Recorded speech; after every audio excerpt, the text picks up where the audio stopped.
राति 8 बजेको जनता समाचारमा तपाईलाई स्वागत छ। नमस्कार, म विभु श्रेष्ठ। नमस्कार, म अनिस्मा बस्नेत। सबैभन्दा पहिले प्रमुख समाचार। चालु आर्थिक वर्षको मौद्रिक नीति सार्वजनिक। सरकारको आर्थिक वृद्धिको लक्ष्य हासिलमा सहयोग पुर्याउने। आर्थिक वर्ष 76-77 मा 45% मुद्दा फर्च्यौट भएको सर्वोच्च अदालतको भनाई। 1,22,000 बढी फर्च्यौट हुनै बाँकी। रौतहटको लालबगैया नदीमा निर्माणाधीन पुल 6 वर्षदेखि अलपत्र। ठेकेदार पप्पू कन्स्ट्रक्सनलाई कारबाही गर्न स्थानीयको माग। विश्वभर कोरोना संक्रमितको संख्या 1,39,00,000 नाग्यो। महामारी विरुद्ध लड्न आर्थिक सहयोग गर्न राष्ट्रसङ्घको अपिल। र कास्की जिल्ला फुटबल संघमा भएको अनियमितताबारे छानबिन समितिले बुझायो प्रतिवेदन। नियमन र निर्देशन नभएको निष्कर्ष।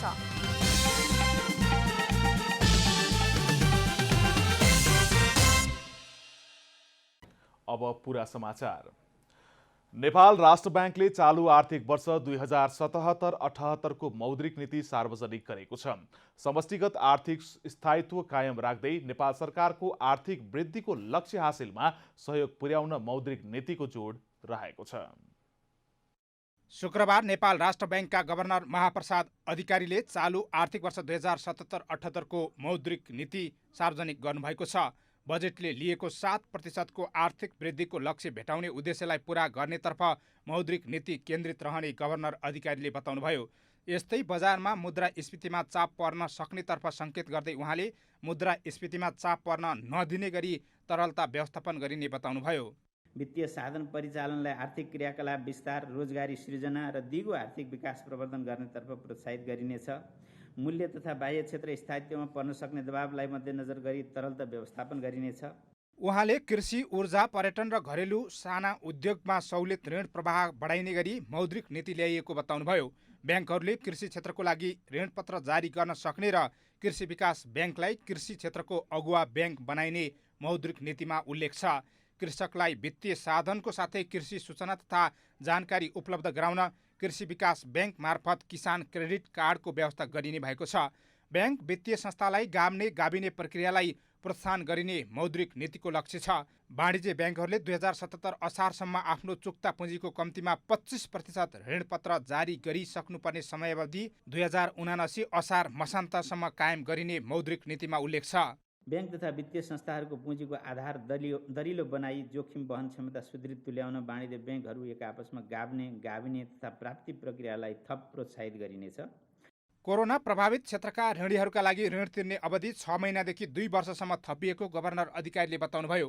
कोभिड-19 को कारण ग्रेस अवधिभित्र उद्योग वा परियोजनाको निर्माण सम्पन्न सञ्चालन हुन नसकेको अवस्थामा पर्यटक स्तरीय होटलको हकमा अधिकतम 2 वर्ष, अति प्रभावित क्षेत्रमा प्रभावित कर्जाको हकमा 1 वर्ष, मध्यम प्रभावित क्षेत्र प्रभावित कर्जाको हकमा 9 महिना र न्यून प्रभावित क्षेत्रमा प्रभावित कर्जाको हकमा 6 महिनासम्मका लागि एकपटक ग्रेस अवधि थप गर्न सकिने व्यवस्था मिलाइनेछ।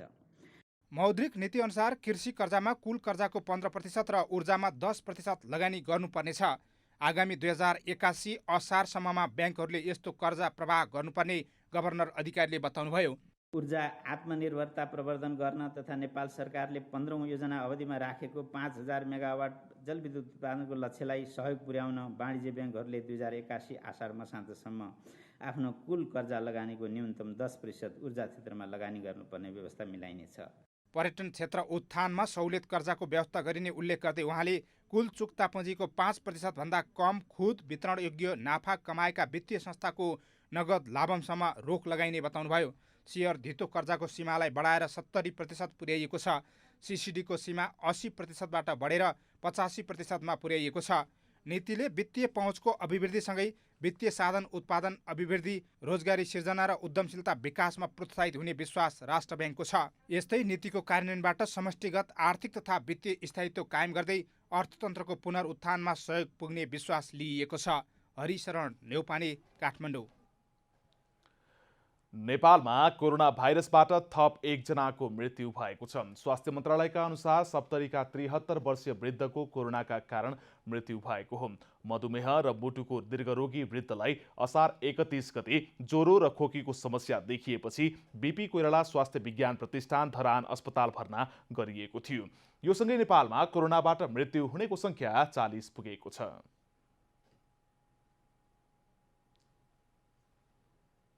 सप्तरी जिल्ला राजविराज नगरपालिका वडा नम्बर 1 निवासी डायबिटिज तथा मुटुको दीर्घरोगी 73 वर्षका एक पुरुष जसको यसअघि नै 2 पटक मुटुमा स्टेन्ट समेत राखिएको, उहाँ असार 31 गते बेलुकी खोकी, ज्वरो तथा श्वास प्रश्वासमा समस्या भई बीपी कोइराला स्वास्थ्य विज्ञान प्रतिष्ठान धरानको इमर्जेन्सीमा गएको। उहाँको स्वाब सङ्कलन भई परीक्षण गर्दा कोभिड-19 सङ्क्रमण पुष्टि भएको थियो। साथै स्वास्थ्य अवस्था जटिल भएका कारण भेन्टिलेटरमा राखी उपचार भएकोमा मिति 2077 श्रावण 1 गते राति 10:15 बजे उपचारको क्रममा निधन भएको छ। अहिले 5871 जना देशका विभिन्न अस्पतालका आइसोलेसनमा उपचाररत रहेका छन्। आज 101 जना नयाँ संक्रमित थपिँदा 285 जना डिस्चार्ज भएका छन्। 17,445 कोरोना संक्रमित मध्ये 11,534 जना संक्रमित निको भएर घर फर्किएका छन्।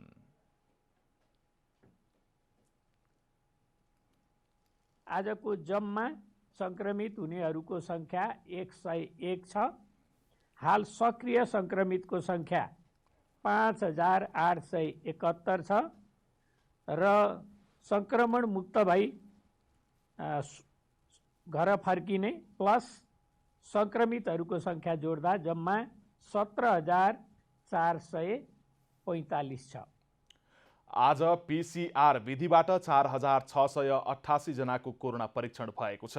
देशभरका क्वारेन्टिनमा 22,756 जना रहेका छन्। आगामी सोमबारदेखि 5 दिन देशभर भारी वर्षाको सम्भावना रहेको जल तथा मौसम विज्ञान विभागले पूर्वानुमान गरेको छ। मनसुन सुरु भए यता परेको पानीले पहाड र चुरे क्षेत्रका अधिकांश भूभाग गलिसकेकाले अबको वर्षाले पहिरोको सम्भावना बढेको विभागको भनाइ छ। जल तथा मौसम विज्ञान विभागले पुनः 5 दिन वर्षा हुने पूर्वानुमान गरेको छ। मनसुन सुरु भए तापरेको पानीले पहाड र चुरे क्षेत्रका अधिकांश भूभाग गलिसकेकाले अब 5 दिन पर्ने पानीले पहिरोको सम्भावना बढेको विभागले जनाएको छ। गृह मन्त्रालयमा आयोजित पत्रकार सम्मेलनमा विभागका महानिर्देशक सरजु कुमार वैद्यले मनसुन सुरु भए ता देशका विभिन्न स्थानमा बाढी र पहिरोले ठूलो क्षति पुर्याएको पनि जानकारी दिनुभयो। प्रदेश नम्बर 1, 2 बागमती प्रदेश, गण्डकी प्रदेश र प्रदेश नम्बर 5 का केही स्थानमा भारी वर्षाको सम्भावना रहेको वैद्यको भनाइ छ। आगामी हप्ता श्रावण 4 गते बेलुकादेखि मनसुन ट्रप त्यहाँदेखि नेपालको बोर्डर नजिक आउने छ र यसले गर्दाखेरि चाहिँ 3-4 दिनसम्म नेपालमा मनसुन सक्रिय भई देशको धेरै जसो स्थानहरूमा हल्कादेखि मध्यम वर्षा र केही स्थानहरूमा भारी वर्षासम्म हुने हामीले अनुमान गरेका छौँ। भूगर्भविद शिव बास्कोटाले जमिनचिरा परेको र रुखहरू ढल्किएको ठाउँमा पहिरोको जोखिम हुने भएकाले सतर्कता अपनाउन आग्रह गर्नुभयो। जमिनचिरा परेको छ, रुखहरू ढल्किएका छन् अथवा आफ्नो घर नजिकै भर्खरै हामीले बाटो खनेर स्लोपलाई अनस्टेबल बनाएका छौँ भने त्यस्ता ठाउँहरूमा चाहिँ विशेष सतर्कता अपनाउनु जरुरी हुन्छ। विपद व्यवस्थापनमा संलग्न सुरक्षा निकायलाई उद्धार तथा राहतका लागि तयारी अवस्थामा राखिएको राष्ट्रिय विपद जोखिम न्यूनीकरण तथा व्यवस्थापन प्राधिकरणले जानकारी दिएको छ। यो विपद व्यवस्थापनमा संलग्न सुरक्षा निकायहरूलाई उद्धार तथा राहतको लागि तैनात गरेर राखिसकेका छौँ। यो चिजहरूलाई हामी फेरि अझै सम्प्रेषण पनि गर्छौँ। हाम्रो उच्चस्तरीय राज्यका राजनीतिक संयन्त्रहरूमा यसलाई हामीले खबरहरू पुर्याइसकेका छौँ। नेपालमा मनसुन सुरु भएको 30 दिनमा मनसुनजन्य विपदका घटनाबाट 110 जनाको मृत्यु भएको छ भने 32 जना बेपत्ता र 132 जना घाइते भएको प्राधिकरणको तथ्याङ्क छ। 33 जिल्लामा विपदबाट मानवीय क्षति भएको छ भने 60 जिल्लाले विपदको सामना गरिरहेका छन्। सर्वोच्च अदालतले आर्थिक वर्ष 2076-77 मा कुल लगतको 45.43% मुद्दा फर्स्योट भएको बताएको छ। कोभिड-19 का कारण काम कारबाही प्रभावित हुँदा लक्ष्य अनुरूप मुद्दा फर्स्योट हुन नसकेको पनि सर्वोच्चले जनाएको छ।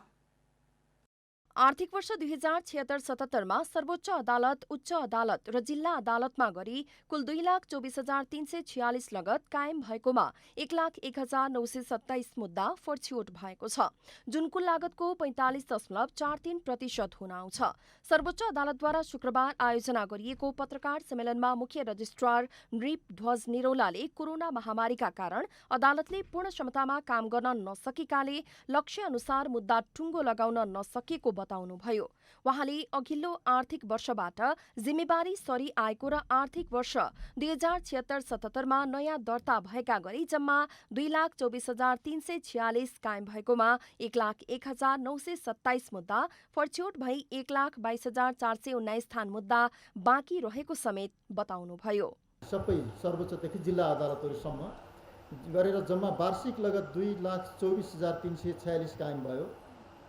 त्यसमध्ये 1,01,927 फर्च्योट भयो र 1,22,419 मुद्दाहरू बाँकी रहेका छन् अथवा यो आर्थिक वर्षका लागि सरेको अवस्था छ।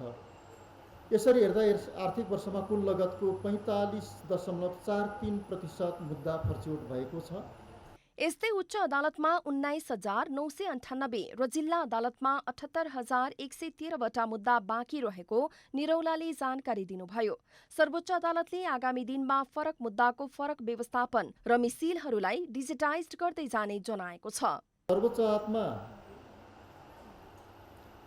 कुल लगतको 32.35% फर्च्योट भयो। उच्च अदालतमा 53.71% फर्च्योट भयो भने जिल्ला अदालतमा 46.55% फर्च्योट भएको अवस्था छ।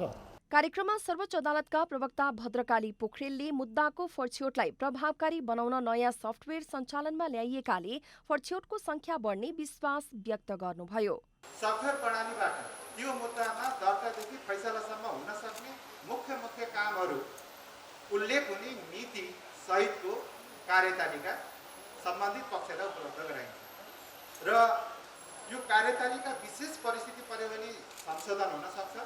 अन्यथा त्यो कार्यतालिकामा उल्लेख गरिएको मिति र समयभित्र काम गर्ने गरी निर्धारण गरिएको छ। कोरोना महामारीको त्रासका कारण देशभरका अदालतले 2076 चैत्र पहिलो हप्तादेखि आंशिक रूपमा मात्र सेवा दिएका छन्। लकडाउन सुरु भएपछि अदालतले बन्दी प्रत्यक्षीकरण, कोभिड-19 सँग सम्बन्धित बालबालिकालाई अभिभावकको जिम्मा लगाउने सम्बन्धी जरुरी मुद्दा मात्र हेर्ने गरी सेवा सञ्चालन गरेको थियो। असार 10 गतेभित्र सबै स्थानीय तहले बजेट ल्याउनु पर्ने बाध्यकारी व्यवस्था संविधानमा उल्लेख गरिएको छ। तर केही स्थानीय तहमा जनप्रतिनिधिबीच नै विवाद हुँदा अझै 8% स्थानीय तहले बजेट ल्याउन सकेका छैनन्, जसमा प्रदेश 2 मा धेरै छ। असार 10 गतेभित्र सबै स्थानीय तहले बजेट ल्याउनु पर्ने व्यवस्था संविधानले गरेको छ। तर कतिपय स्थानीय तहमा आन्तरिक द्वन्द्व, राजनीतिक विवाद, भौगोलिक विवाद लगायतका कारण आर्थिक वर्ष 2077-78 को बजेट ल्याउन सकेन। असार मसान्तसम्म पनि कुल 460 गाउँपालिकाबाट 92% मात्रै बजेट पेश गर्न सकेका छन्। राजनीतिक विवादकै कारण प्रदेश नम्बर 2 मा मात्रै 41% स्थानीय तहले बजेट ल्याउन सकेका छैन। चालु आर्थिक वर्षको भन्दा चाहिँ अवस्था धेरै सुध्रिएको छ। क्रमिक रूपले सुधार उन्मुख छ नि।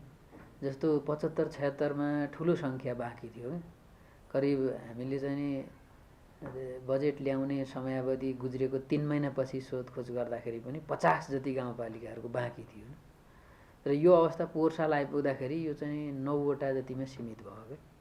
पछिल्लो चरणमा आएर गाउँसभा गर्न बाँकी रहेका भनेर प्रदेश नम्बर 2 मा सप्तरी र पर्साका केही गाउँपालिका मात्रै बाँकी भए, अरू सबैले गर्यो।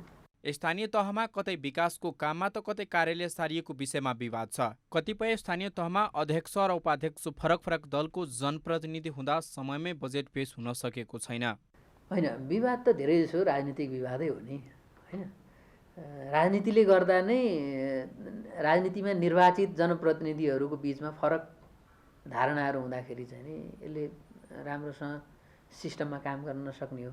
मन्त्रालयको अनुसार आर्थिक वर्ष 2075-76 मा 753 स्थानीय तहमा 737 वटा स्थानीय तहले बजेट ल्याए पनि 16 वटाले ल्याउन सकेन। संहिता सफल बनाउन मुख्य भूमिका संघीय मामला तथा सामान्य प्रशासन मन्त्रालयको मानिन्छ। कतिपय स्थानीय तहमा विवादको कारण कर्मचारी समेत देखिएका छन्। यो विवाद मिलाउने कुरा पनि उहाँहरूले नै हो। अब कुनै विवादहरू एकदम जटिल मोडमा पुगेर विवाद समाधानै हुन नसकिकन हामी कहाँ आएको भन्ने त्यस्तो चाहिँ छैन। सामान्य घटनाहरू प्रमुख प्रशासकीय अधिकृतको कारणले या प्रमुख प्रशासकीय अधिकृत नभएको कारणले सामान्य केही समस्याहरू चाहिँ हामीले तुरुन्तका तुरुन्तै समाधान गरेका छौँ। 753 स्थानीय तहमा 6 महानगर, 11 उपमहानगर, 276 नगरपालिका र 460 गाउँपालिका छन्, जसमा नगरपालिकाहरूले अहिलेसम्म एकिन तथ्याङ्क ल्याउन सकेको छैन। क्यामेरामा जेपी श्रेष्ठका साथ शिव अधिकारी, यदुवंशी, काठमाडौँ। नेपाल कम्युनिस्ट पार्टी नेकपाको सचिवालय बैठक भोलि बस्ने भएको छ। 2 दिनका लागि स्थायी समिति बैठक स्थगित गरेको नेकपाले भोलि आकस्मिक रूपमा सचिवालय बैठक बोलाएको हो। आज अध्यक्ष द्वय केपी शर्मा ओली र पुष्पकमल दाहालबीच भएको भेटवार्तामा भोलि सचिवालय बैठक बस्ने सहमति भएको थियो। त्यस्तै आज बोलाइएको स्थायी कमिटी बैठक पनि आइतबारसम्मका लागि स्थगित गर्न दुवै अध्यक्ष सहमत हुनु भएको थियो। सचिवालय बैठक भोलि 3 बजे बोलाइएको छ, तर एजेन्डाका बारेमा भने केही बताइएको छैन। पछिल्लो समय पार्टीमा बढेको विवादका विषयमा बैठक केन्द्रित हुने अनुमान गरिएको छ। नेपाली कांग्रेसको आन्तरिक विवाद पुनः सतहमा आउन थालेको छ। आसन्न महाधिवेशनलाई सभापति शेरबहादुर देउवाले प्रभावित पार्न खोजेको भन्दै वरिष्ठ नेता रामचन्द्र पौडेल पक्षले आपत्ति जनाएका छन्। कोभिड-19 को प्रभाव बढ्दै जाँदा नेपाली कांग्रेसभित्रका आन्तरिक विवाद मत्थर भएको देखिए पनि पार्टीभित्रका विवादहरू पुनः चर्चामा आउन थालेका छन्। पछिल्लो समय 14औं महाधिवेशन केन्द्रित गरी कांग्रेसका वरिष्ठ नेता रामचन्द्र पौडेल पक्षका नेताहरूले घोषित समयमा महाधिवेशन हुनेमा आशंका व्यक्त गरेका छन्। महाधिवेशन कार्यतालिका सार्वजनिक गरेको 1 साता बित्नासाथ सभापति शेरबहादुर देउवा पक्ष महाधिवेशन नै प्रभावित गर्न लागेको पौडेल समूहको निष्कर्ष छ। महाधिवेशनको भोट बैंक मानिने क्रियाशील सदस्य वितरणमा देउवा पक्षले मनोमानी गरेको पौडेल पक्षको आरोप छ। अहिलेको परिस्थितिमा विभाग अथवा गठन गर्ने नियुक्ति यी प्रक्रिया चाहिँ आचार संहिता र विधान विपरीत प्रक्रिया हो भन्ने मात्रै हाम्रो दृष्टिकोण हो। र त्यसमा चाहिँ के छ भने यो आउनेवाला महाधिवेशनलाई प्रभावित गर्ने खालको मनसा अभिप्रेत देखिन्छ भन्नेसम्म कुरा हो।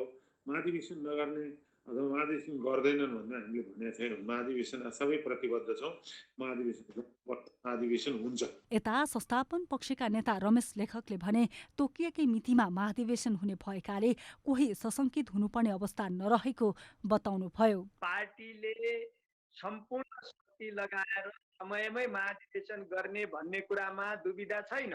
यस्तो बेलामा हामीले तयार गरेको कार्यतालिका बमोजिम काम कारबाही हुन सक्छ कि सक्दैन, त्यो कार्यान्वयन हुन सक्छ कि सक्दैन भन्ने एउटा चिन्ता सर्वत्र छ, त्यसमा दुविधा छैन।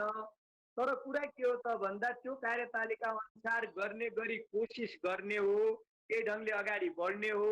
अब काम गर्दै जाँदा के स्थिति बन्छ त्यो बेला त्यही मूल्याङ्कन गरौँला।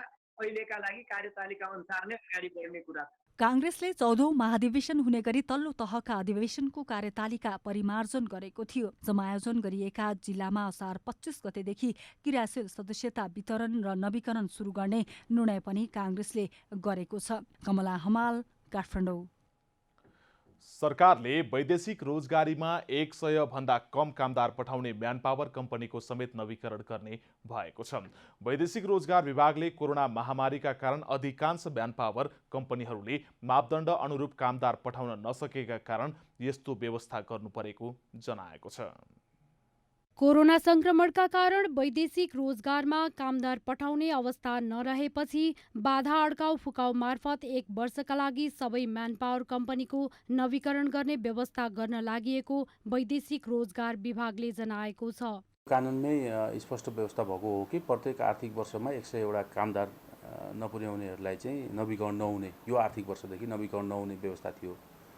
अब त्यो व्यवस्थालाई नेपाल सरकारले अहिले जुन भनौँ न यसलाई चाहिँ अहिले यो 1 वर्षको लागि चाहिँ एउटा बोनस भन्नु मतलब फुकुवा गरेको छ।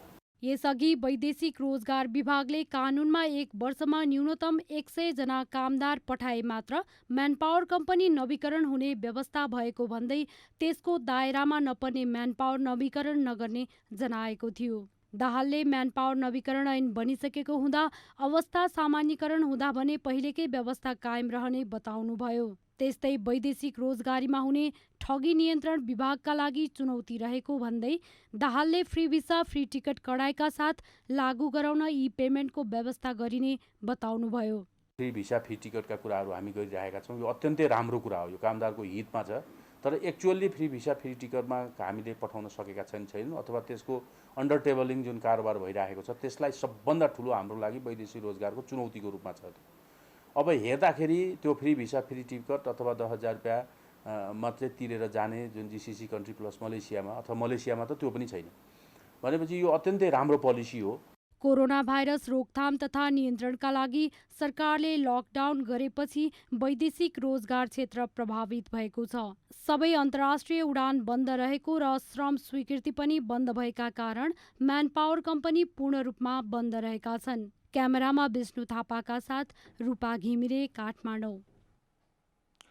वैदेशिक रोजगार विभागले आर्थिक वर्ष 2076-77मा 3,68,433 जना संस्थागत र व्यक्तिगत श्रम स्वीकृति लिएर वैदेशिक रोजगारीका लागि विभिन्न देश पुगेको जानकारी दिएको छ। वैदेशिक रोजगार विभागले शुक्रबार सार्वजनिक गरेको वार्षिक प्रतिवेदनमा गत आर्थिक वर्षमा 3,40,000 पुरुष र 28,433 जना महिला वैदेशिक रोजगारमा गएको उल्लेख गरेको छ। गत आर्थिक वर्षमा नयाँ श्रम स्वीकृति मार्फत 1,90,453 जना वैदेशिक रोजगारमा गएको विभागको तथ्याङ्कमा देखाइएको छ, जसमा 18,206 जना महिला वैदेशिक रोजगारमा विभिन्न देश गएका छन्। अघिल्लो आर्थिक वर्षमा 5,08,828 जना वैदेशिक रोजगारमा गएको विभागले जनाएको छ। अघिल्लो आर्थिक वर्षको तुलनामा 35% वैदेशिक रोजगारमा जाने कामदारको सङ्ख्यामा गिरावट आएको विभागको तथ्याङ्कले देखाएको छ। अघिल्लो आर्थिक वर्षको तुलनामा गत आर्थिक वर्षमा 1,40,395 कम वैदेशिक रोजगारमा गएको विभागको तथ्याङ्कमा स्पष्ट गरिएको छ। गत आर्थिक वर्षमा 127 देशमा रोजगारीमा नेपाली गएको विभागको तथ्याङ्कमा उल्लेख छ। विश्वव्यापी रूपमा फैलिरहेको कोरोना भाइरस अर्थात् कोभिड-19 का कारण गत चैत महिनादेखि कोरोना भाइरसको महामारीका कारण वैदेशिक रोजगारमा जाने कामदार पठाउन ठप भएको थियो, जसकारण आर्थिक वर्ष वैदेशिक रोजगारमा जाने कामदारको सङ्ख्यामा पनि गिरावट आएको छ। नेपालमा मात्र होइन, विश्वमा कोरोना भाइरसको प्रकोपका कारण रोजगारीमा समस्या देखा परिरहेको छ। नेपालको पनि वैदेशिक रोजगारमा कोरोना भाइरसको कारण 4 महिनादेखि बन्द हुँदा विदेशीको सङ्ख्यामा 35% गिरावट आएको महानिर्देशक कुमार दाहालले जानकारी दिनुभयो। 5 महिना यता वैदेशिक रोजगारमा जाने नेपाली कामदार सङ्ख्या वार्षिक रूपमा वृद्धि हुँदै गएको थियो। गत आर्थिक वर्षमा कोरोना भाइरसका कारण गिरावट आएको विभागको भनाइ छ। रोजगारदाता देशले गत माघ महिनादेखि नै नेपाली कामदार रोजगारीमा लिन छाडेका कारण विदेशीको सङ्ख्यामा गिरावट आएको विभागले जनाएको छ। नेपाली कामदारको मुख्य रोजगार गन्तव्य देशमा खाडी र मलेसिया हुन्। यी देशमा करिब 80% नेपाली कामदार रोजगारीका लागि जाने गरेका तथ्याङ्कले देखाइएको छ। शिव अधिकारी यदुवंशी, काठमाडौँ।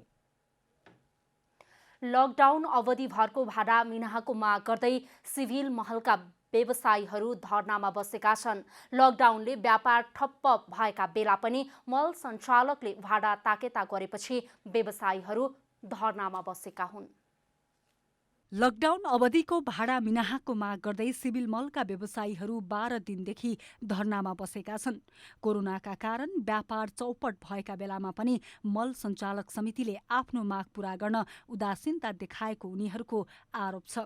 एक हप्ता अघि व्यवसायीले मल सञ्चालकलाई पसलको तालाचाबी समेत बुझाएका थिए।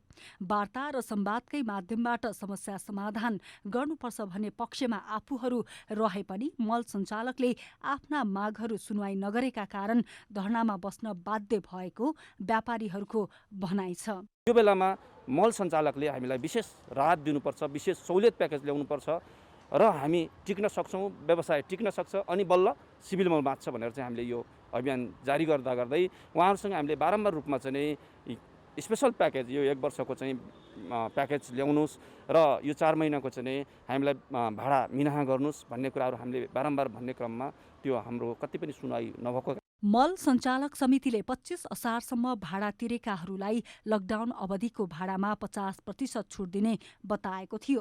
तर 25 गते अगाडि व्यवसायीले भाडा तिरेका छैनन्। 25 गते अगाडि भाडा नतिर्नेहरूलाई लकडाउन अवधिको 25% मात्रै छुट हुने भन्दै मल सञ्चालकले यथाशीघ्र भाडा तिर्न पत्राचार समेत गरेको छ। 50% भाडा तिर्दा पनि मल सञ्चालकलाई 50% नाफा हुने, तर व्यवसायीहरू भने 150% घाटामा जाने भन्दै लकडाउन अवधिको भाडा मिनाहा हुनुपर्ने व्यवसायीले माग गरेका छन्। अब ब्याङ्कको समस्या उहाँहरूले देखाउनुहुन्छ भने ब्याङ्कको समस्या हामी व्यापारीलाई पनि छ। हामीले पनि कर्जा लिएर नै व्यापार गरिरहेका छौँ।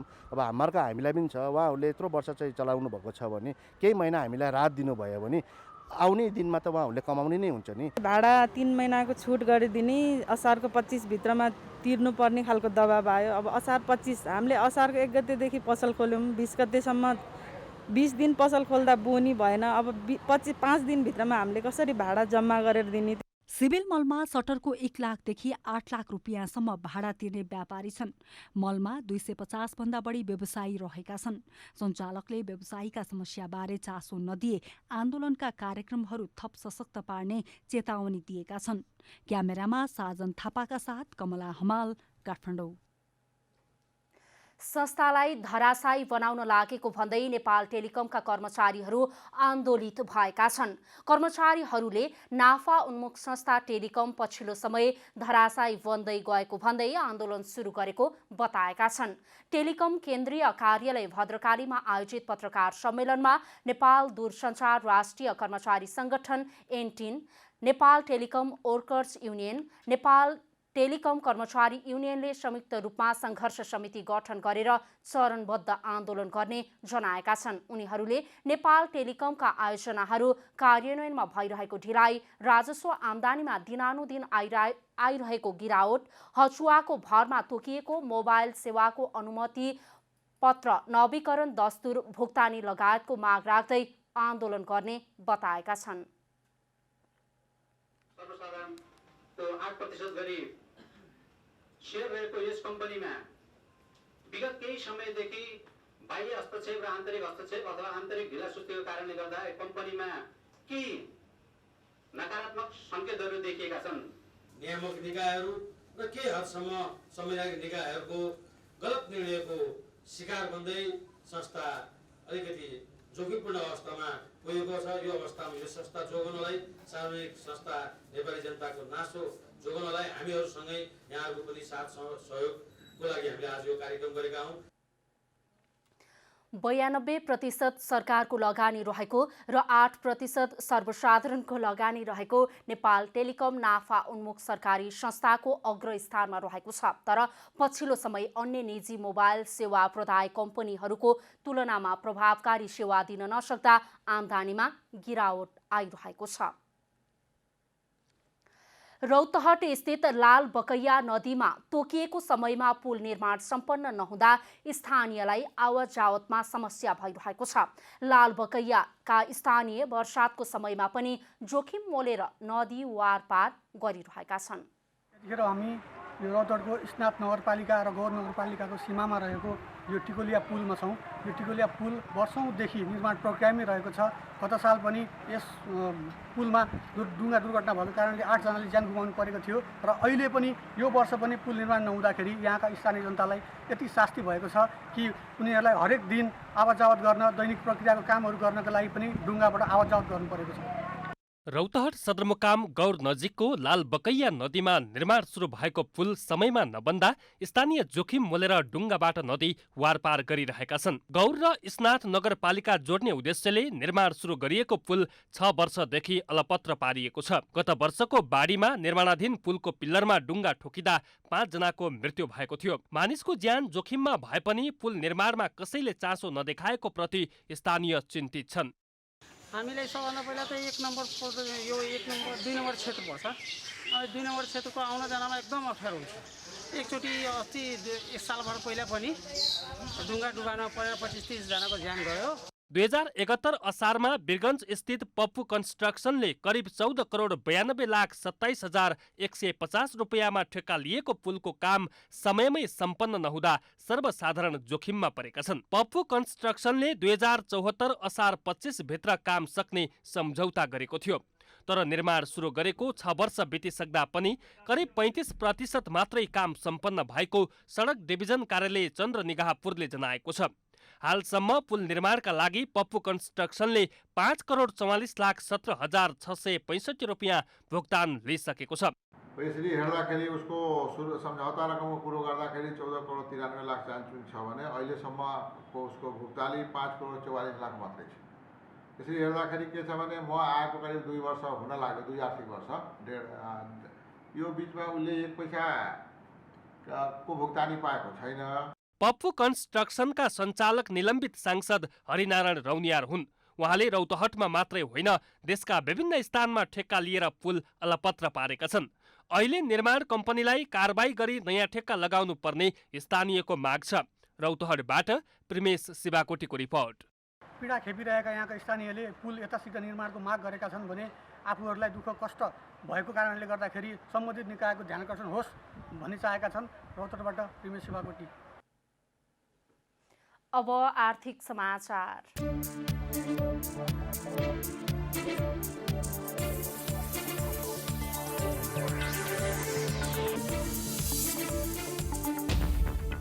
एघार महिनामा 7 खर्ब 74 अर्ब 87 करोडको रेमिट्यान्स नेपाल भित्रिएको छ। नेपाल राष्ट्र ब्याङ्कले 11 महिनाको वित्तीय विवरण सार्वजनिक गर्दै साउनदेखि जेठसम्म उक्त रेमिट्यान्स भित्रिएको जनाएको छ।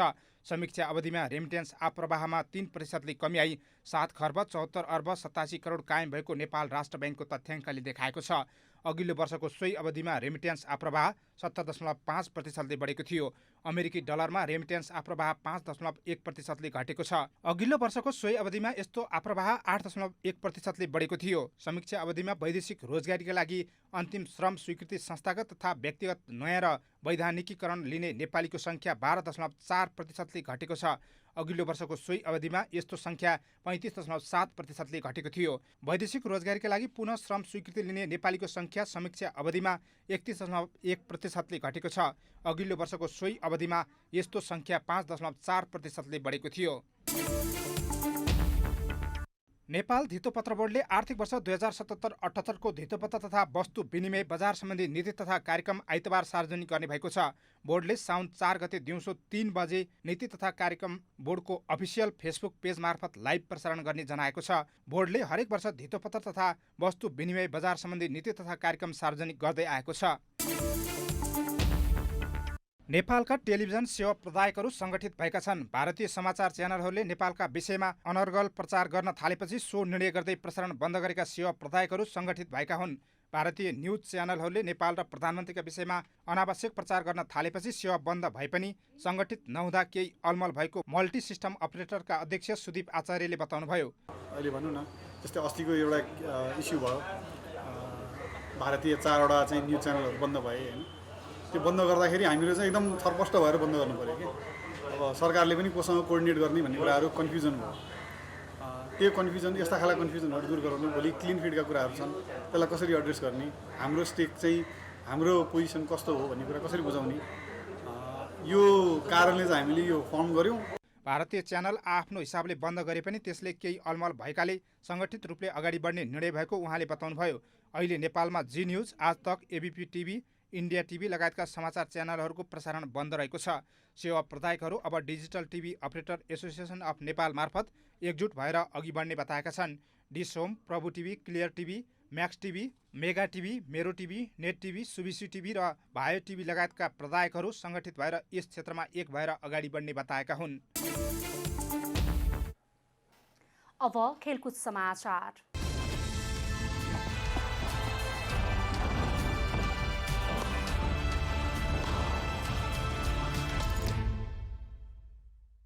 अखिल नेपाल फुटबल सङ्घ एन्फाका पूर्व अध्यक्ष गणेश थापा र उनका छोरा अभिषेक थापाले समाचार सङ्कलनको क्रममा खेलकुद पत्रकार प्रकाश तिमिल सिन्हामाथि दुर्व्यवहार गरेका छन्। बिहिबार समाचार सङ्कलनका लागि टेलिफोन सम्पर्क गर्दा इन्फाका पूर्व अध्यक्ष थापाले गाली गलौज गरी पत्रकार तिमिल सिन्हामाथि दुर्व्यवहार गरेका थिए। पत्रकार तिमिल सिन्हामाथि थापाले गरेको दुर्व्यवहारप्रति खेलकुद पत्रकारहरूको साझा संस्था नेपाल खेलकुद पत्रकार मञ्चले भर्त्सना गरेको छ। मञ्चले विज्ञप्ति जारी गर्दै पत्रकारहरूको भौतिक सुरक्षाप्रति मञ्चको गम्भीर ध्यानाकर्षण भएको उल्लेख गरेको छ।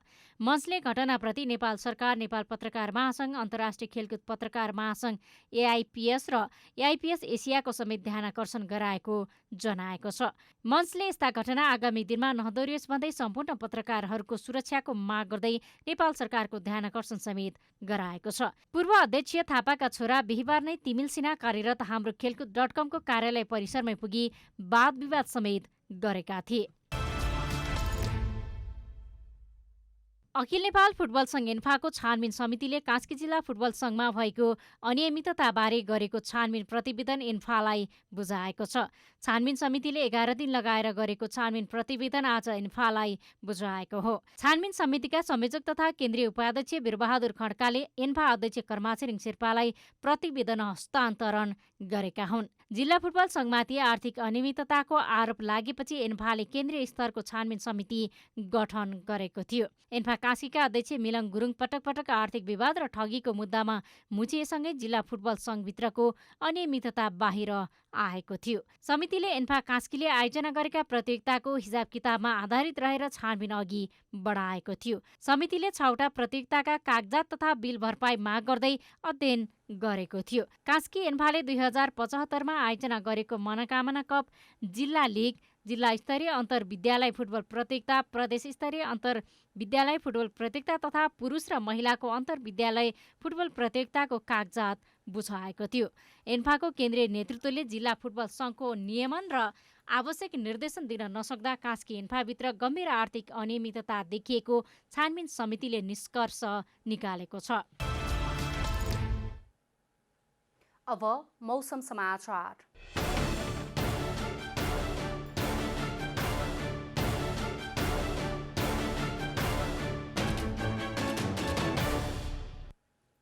आज दिउँसो देशभरको मौसम आंशिकदेखि सामान्यतया बदली भई केही स्थानमा वर्षा भयो। आज राति पनि देशभरको मौसम आंशिकदेखि बदली रही वर्षाको सम्भावना रहेको जल तथा मौसम पूर्वानुमान महाशाखाले जनाएको छ। अब देशभरका विभिन्न स्थानको मौसम सम्बन्धी थप विवरण।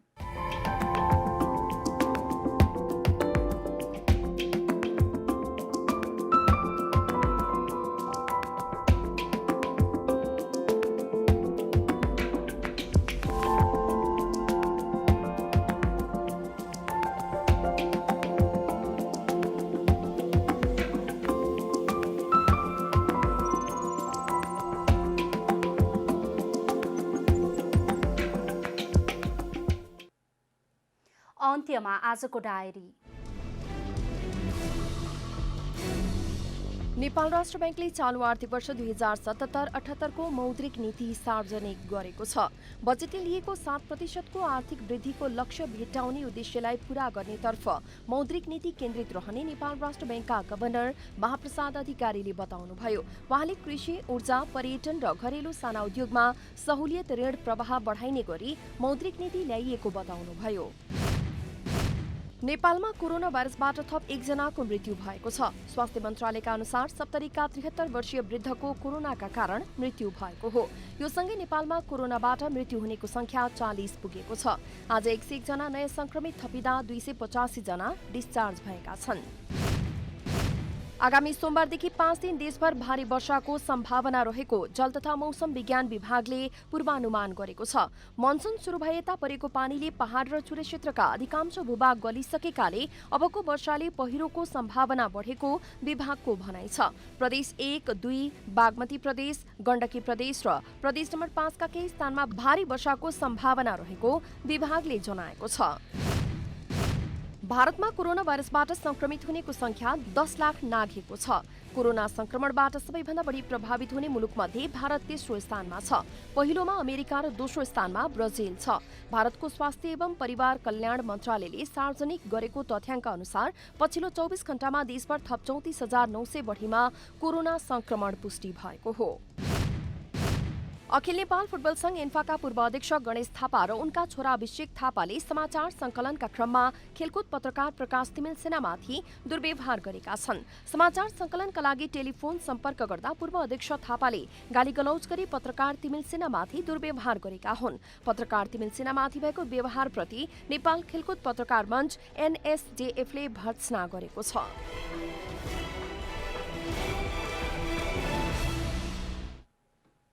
जनता समाचार अहिलेलाई यति नै। जनताद्वारा जनताका लागि प्रसारित जनता टेलिभिजनका कार्यक्रमहरू युट्युब, ट्विटर, फेसबुक र हाम्रो वेबसाइट जनतासमाचार.com मा पनि पढ्न र हेर्न सक्नुहुनेछ। सूचनामा तपाईँको सहभागिता, समयमा समाचार हाम्रो प्रतिबद्धता। कोरोना भाइरसको संक्रमणबाट बच्न नियमित रूपमा हात धुऔं, भिडभाडबाट टाढै रहौं। नमस्कार।